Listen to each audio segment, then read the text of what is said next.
हरे कृष्णा। एक और वीडियो आपको जस्ट मोटिवेट करने के लिए आप इस वीडियो को सुनिए, आपको बहुत अच्छा लगेगा ये वीडियो सुन के और आप मोटिवेट भी बहुत होंगे। चलिए मैं अपनी वीडियो को अब थोड़ा सा और गहराई में लेके चलता हूँ, ठीक है। आपको और गहराई से चीज़ों की जानकारी देता हूँ, क्योंकि मुझे लगता है कि अगर आप बहुत लंबे समय से मेरी वीडियोज़ को देख रहे हैं, अब आप चीज़ों को गहराई से समझ सकते हैं। चलिए अब मैं लेता हूँ अगला कमेंट और उनकी टू पॉइंट्स चीज़ों को नोट करता हूँ और फिर लिखता हूँ। हेलो जी डॉक्टर प्रतीक बात कर रहा हूँ। हाँ जी बोलिए। जी राधे राधे सर। जी राधे राधे। जी बताइए कैसा है चेहरा आपका? अरे आप बताइए आप कैसे हो? जी मैं बहुत अच्छा हूँ। मैंने पूछा कि बताइए आपका चेहरा कैसा है, उन्होंने कहा कि पहले आप बताइए आप कैसे हैं। चलिए मुझे खुशी हुई, किसी ने तो मेरे बारे में पूछा। जी मैं भी अच्छी हूँ। और आप 2 दिन के बाद फोन किए। हाँ जी अब मैं हर बार कॉल किया करूँगा आपको जब दवाई जी भेजा। Okay thank you sir.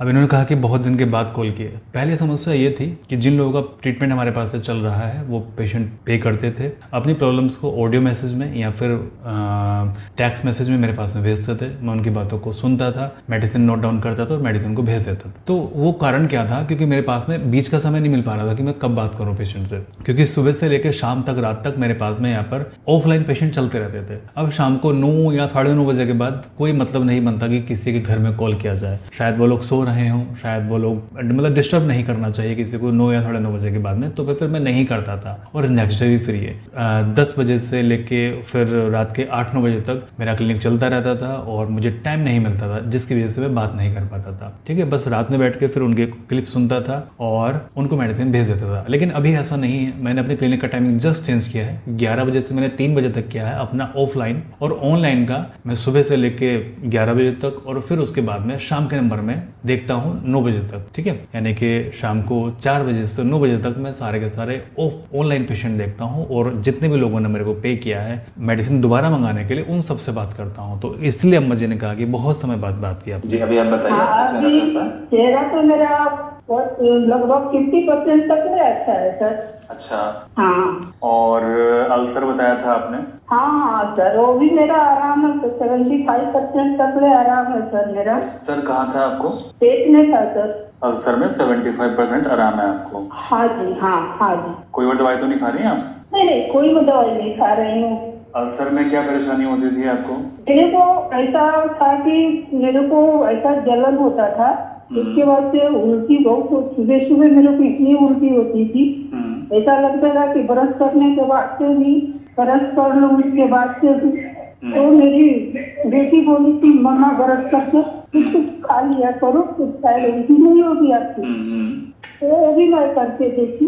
इन्होंने बताया कि पिगमेंटेशन में 50% इनको आराम है, साथ में इनको गैस्ट्रिक अल्सर थे, एसिड पेप्टिक अल्सर था इनको, और उसमें भी 75% इनको आराम है। इन्होंने बताया कि पेट में मेरे अल्सर था और उस अल्सर की वजह से मुझे जलन होती थी, सुबह सुबह बहुत ज़्यादा उल्टियाँ होती थी मुझे और मन करता था कि बर्फ रखूं अंदर, इतनी ज़्यादा जलन होती थी। जिन लोगों को एसिड पेप्टिक अल्सर होते हैं उन लोगों को पता होता है कि कितनी भयंकर उनके साथ में स्थिति हो जाती है। मन करता है कि पेट को चीर के इसमें बर्फ डाल लो अंदर, इतनी भयंकर उनकी हालत होती है। तो इनको 75% आराम है अल्सर में भी। तो अभी आपने देखा कि केवल पिगमेंटेशन में ही लोग ठीक नहीं होते हैं, बाकी जो चीजें लोग बताते हैं लोगों को उसमें भी बहुत आराम मिलता है। जैसे कि मैंने आपसे कहा है कि मेरा काम केवल पिगमेंटेशन को ठीक करना नहीं है, मेरा काम है आपके शरीर को ठीक करना। चलिए मैं आपको दोबारा समझा देता हूँ थोड़ा गहराई से। आपका शरीर है, आपका शरीर एक ही है कि 2 है? आपका शरीर एक है, ठीक है। अब जब आपके शरीर की इम्यूनिटी कम हो जाएगी, यानी कि शरीर से लड़ने की क्षमता रोगों की कम हो जाएगी, आपका शरीर ठीक से रोग से लड़ नहीं पा रहा, उससे क्या होगा? आपका शरीर बीमार होगा। हो सकता है कि पिगमेंटेशन आपको हो जाए, हो सकता है कि अल्सर की प्रॉब्लम आपको हो जाए, हो सकता है कि माइग्रेन की प्रॉब्लम आपको हो जाए, हो सकता है कि पाइल्स की प्रॉब्लम, डायबिटीज की प्रॉब्लम, ब्लड प्रेशर की प्रॉब्लम, आपको ये सभी प्रॉब्लम हो सकती है, ज्वाइंट की प्रॉब्लम। ठीक है,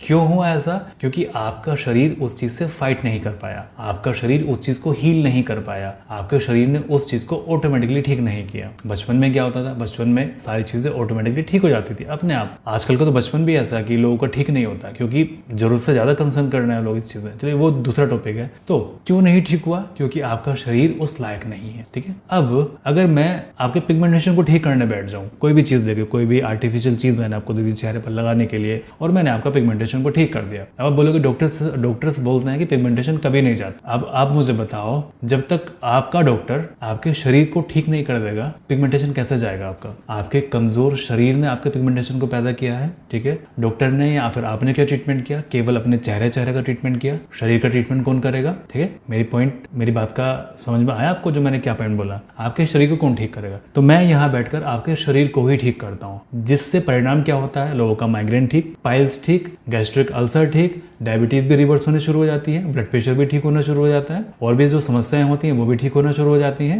माइग्रेन तो बहुत अच्छे से चला जाता है और साथ में पिगमेंटेशन भी ठीक होना शुरू हो जाती है। क्यों?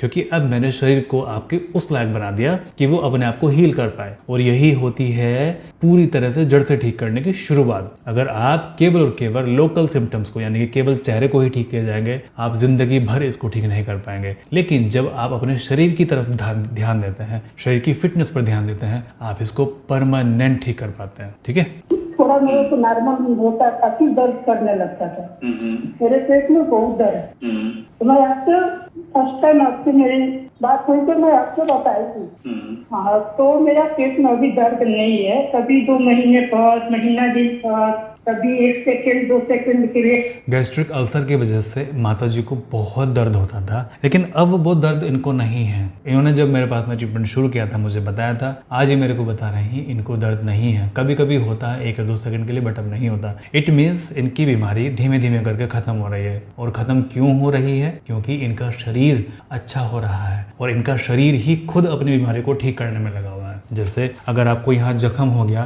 तो क्या डॉक्टर इसको ठीक करता है? नहीं, आपका शरीर इसको ठीक करता है। और जिस दिन शरीर काबिल नहीं रहेगा ना इसको ठीक करने के लिए, चाहे कितने भी डॉक्टर बदल लेना, वो जख्म ठीक नहीं होगा आपका, चाहे छोटा सा भी। ठीक है, क्योंकि मैं यहाँ पर पेशेंट देखता हूँ। जब पेशेंट मेरे पास में जख्म लेके आते हैं ना, और जो जख्म उनके ठीक नहीं होते हैं, डॉक्टर को पैर काटना पड़ता है, उंगलियां काटनी पड़ती हैं, तो मैं उनको यही बोलता हूँ कि आपका शरीर फेल हो गया इसको ठीक करने के लिए। ठीक है, आपको अपने शरीर पर ध्यान देना पड़ेगा, ना कि इस जख्म पे। जख्म को तो ठीक से रखो, हाइजीन में रहो, लेकिन अपने शरीर पर फोकस करो। केवल ये जख्म भरने पे फोकस मत करो, अपने शरीर को इस काबिल बनाओ कि आप इस जख्म को खुद ठीक कर सके। जिसको मेरी बात समझ में आती है वो मेरे पास मेडिसिन लंबे टाइम तक लेता है और वो ठीक भी होता है। जिसको मेरी बात समझ में नहीं आती है वो नेक्स्ट टाइम आता ही नहीं है कि डॉक्टर साहब तो पता नहीं हमें क्या बात बता दिया। मैं तो जख्म की दवाई लेने आया था कि ये ठीक हो जाए, जो कि ठीक नहीं हो रहा था। डॉक्टर साहब ने तो पता नहीं मेरे शरीर के बारे में कुछ बता दिया। चलिए आगे बढ़ते हैं। ऐसा दर्द रहता है फिर भी, हाँ जी, ऐसा ही रहता है। और मैं, हाँ, बहुत अच्छी बात है। और मेरे पैर में दर्द था, वो मैं आपको बताई थी कि मेरा पैर का दर्द भी अच्छा है, 50% तक ले अच्छा है। क्योंकि वो शाम को 5 बजे से लेकर 8-9 बजे तक मेरा पैर में दर्द रहता ही था, रेगुलर रहता था। अभी नहीं है सर, अभी कभी महीना दिन पर, 20 दिन पर, ऐसा कभी करके 2-1 घंटा के लिए दर्द। पैरों में दर्द था जो कि शाम के नंबर में इनको होता था, बट अभी भी वो नहीं है, कभी कभी हो जाता है। अच्छा, वो भी चला जाएगा धीरे धीरे करके। वो भी चला जाएगा। पर क्या है सर कि मेरे को 50% तक मेरा गया है, उसके बाद से रुक गया है। कोई बात नहीं, अभी तो इतनी सारी परेशानी आपके धीमे धीमे करके सॉल्व हो रही हैं। देखिए ये जो कमेंट है मेरे पास में 11 मिनट का कमेंट है, और मैंने केवल अभी तक इसको 2.5 मिनट का ही प्ले किया है। आगे हमने खूब चर्चा की इस बारे में कि आपको कैसे आगे ट्रीटमेंट करना है, कैसे हमें इसको ठीक करना है, बाकी चीज़ें। और भी इन्होंने अपने जो शरीर के अंदर 2-4 कंप्लेंट्स थी वो बताई हैं, कुछ नया जो इनके साथ में हुआ है वो बताया है। थोड़ी सी इन्होंने मेरे से बातें शेयर किया हैं, कहा है कि डॉक्टर साहब प्लीज़ हर महीने बात कर लिया कीजिए आप। जी हाँ, मैं बिल्कुल बात करूँगा। इन्होंने शिकायत भी की डॉक्टर साहब की आप बात नहीं करते हैं, बट मैंने वो शिकायत अब आप लोगों की दूर करती है, मैं हमेशा बात करूँगा आपसे। तो हमें आज की वीडियो में क्या सीखने को मिला? आज की वीडियो में हमें ये सीखने को मिला कि अगर आप अपने शरीर की फिटनेस पर ध्यान देंगे, यानी कि आपसे बात कर रहा हूँ, अगर आप अपने शरीर की फिटनेस पर ध्यान देंगे तो आप किसी भी रोग को ठीक कर पाएंगे। मुझे अब से 2 साल पहले डायबिटीज डायग्नोस हुई थी, और मुझे मेरा कारण पता था। मेरा कारण ये था कि रात भर बैठ के पेशेंट के रिप्लाई करना, ऑडियो मैसेज में पेशेंट को सुनना, रात में बैठ के कभी 3 बजे खाना खा रहा हूँ, कभी सुबह के 4 बजे खाना खा रहा हूँ। मेरा कोई टाइमिंग नहीं था खाना खाने का, सोने का या जागने का। कई बार ऐसा होता था कि मतलब मैं शाम को 4 बजे क्लिनिक पर आके बैठा, मैं अगले दिन उठ के जा रहा हूँ क्लिनिक से सुबह 6 बजे, जाके मैं फ्रेश हुआ, नहाया,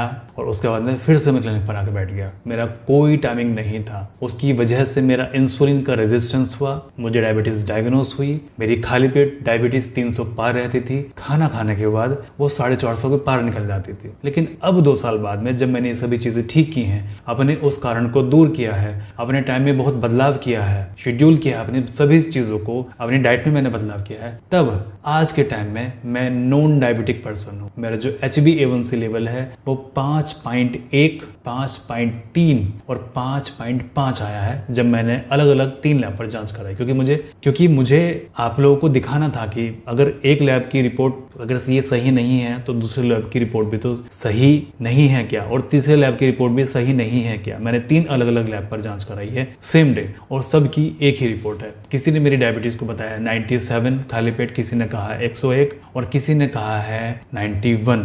तो इस तरीके से हम अपनी बीमारी को ठीक कर सकते हैं परमानेंट जड़ से, जब आपकी इच्छा शक्ति बहुत स्ट्रांग होती है। क्योंकि मैंने कभी माना नहीं कि मेरी डायबिटीज़ को ठीक नहीं किया जा सकता, मैंने कभी सोचा ही नहीं, मेरे मन के अंदर ये ख्याल ही नहीं आया कि मेरी ये बीमारी ठीक ही नहीं हो सकती। जैसे लोगों के मन के अंदर ये ख्याल आया था ना, नहीं यार अब ये तो हो गया, अब तो ये पूरी उम्र झेलना पड़ेगा, नहीं यार अब तो हो गया बस, अब ये ठीक नहीं होगा। मेरे मन के अंदर 1% भी विश्वास नहीं हुआ, या फिर 1% भी ख्याल नहीं आया कि मेरे मन के अंदर कोई भी डाउट हो कि मैं इसको ठीक नहीं कर पाऊंगा। ठीक है, मेरे मन के अंदर हमेशा ही रहा कि एक दिन मैं इसको ठीक करूंगा, और आज आपके सामने हूँ। लेकिन वो जर्नी मैंने कैसे की, अपनी जो डायबिटीज इतनी सारी थी उसको कैसे मैंने रिवर्स किया, वो चीजें मैं आपको बताऊंगा इस चैनल पर। तो आप इस चैनल को जाकर सब्सक्राइब कीजिए अगर आपने अभी तक सब्सक्राइब नहीं किया है, और मैंने यहाँ पर 2-3 गाने भी गा रखे हैं अपनी आवाज में, उनको जाकर आप जरूर सुनिए, आपको बहुत अच्छा लगेगा, बहुत आनंद आएगा, और आंखें बंद करके सुनिए, आपको नींद भी आ जाएगी उससे। ठीक है, चलिए मैं प्रार्थना करता हूँ आप सब लोग स्वस्थ रहें, आपका परिवार हमेशा स्वस्थ रहे, परमात्मा से जाना ये कहना मुरली वाले से, मुझे तुम कब बुलाओगे, पड़े जो जाल माया के, उन्हें तुम कब छुड़ाओगे, मुझे इस घोर दलदल से, मुझे इस घोर दलदल से मेरे भगवान